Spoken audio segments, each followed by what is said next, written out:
At home inside.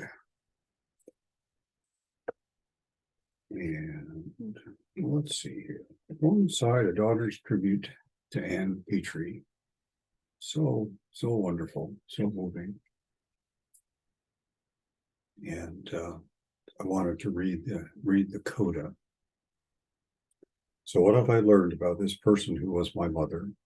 She was a young girl reminded over and over that she should have been a boy, that her sister was smarter, that she was too fat to wear attractive clothing.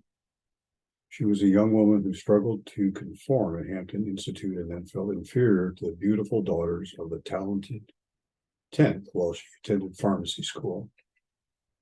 She was an aspiring writer who received pages and pages of rejection letters from editors and criticism from most of her family.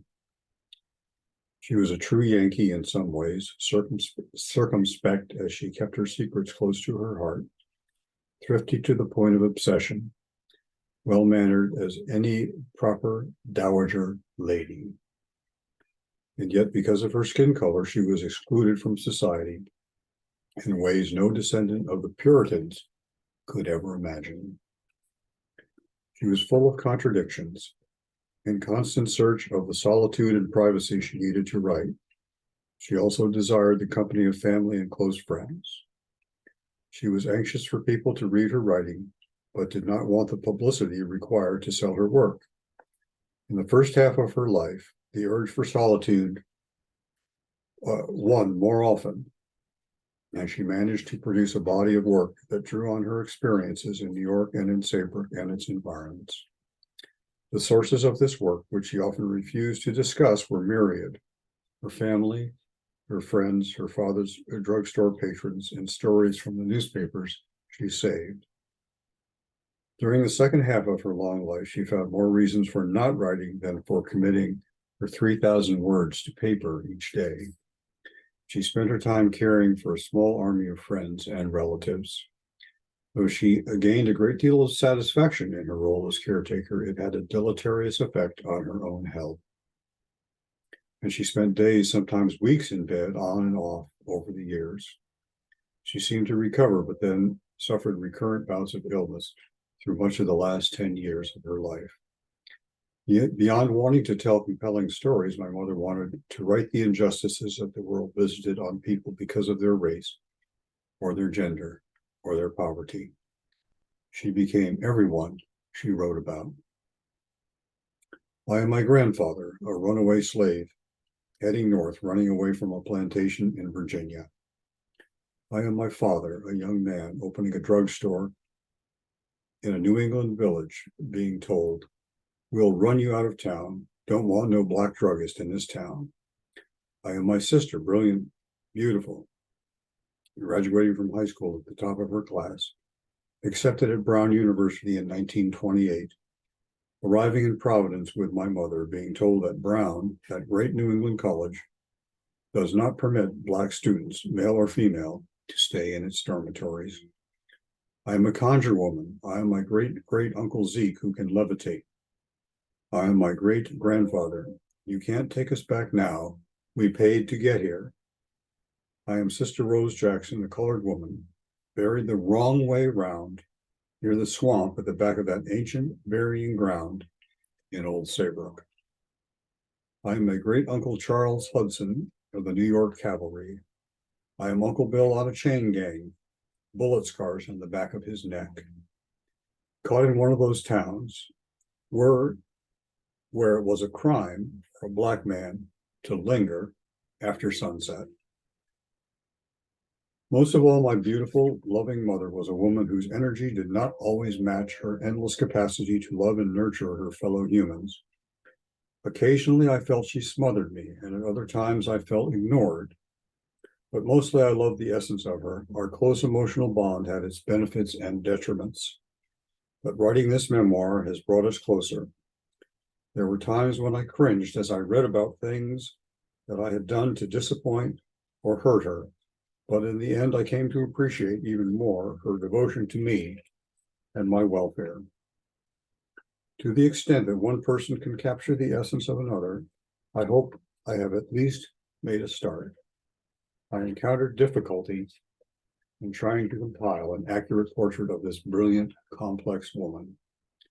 Her natural reticence and our close emotional bond have made it difficult for me to assess my mother as a writer, as opposed to mother as mom. I was born after she had published 2 of her 3 novels and was well into the 3rd. My sense of her as a writer was limited because she produced much of her work before I became aware of what she was doing in her room with the door closed. By the time Mother wrote Tituba of Salem Village and the later short stories, I was under the misguided impression that all mothers disappeared behind closed doors for hours at a time. The length of her life and the volume of materials that she left made me feel as though I could only capture one small part of this amazing person. I also felt constrained by her admonition learned from her mother that one should never say anything critical about another person in public. I grew up in a different time, the era that produced Mommy Dearest and Joyce Maynard Salinger's Tell All at Home in the World. Yet, perhaps because I was raised by parents who were products of a more circumspect time, I still have that urge, the feeling that I don't want to reveal family secrets. Obviously, there was none of the abuse or addiction or other aberration that had to be kept secret in our family that I know of, that made for spectacular revelations in many celebrity biographies.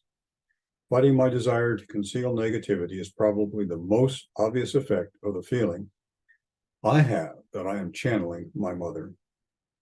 While writing this memoir, I have almost daily felt my mother's presence. I know she has influenced the content, the structure, even the choice of words. I've tried to be careful to separate her voice from mine. I feel her creeping in, though, and sometimes didn't realize I had appropriated her words until I reread the passage.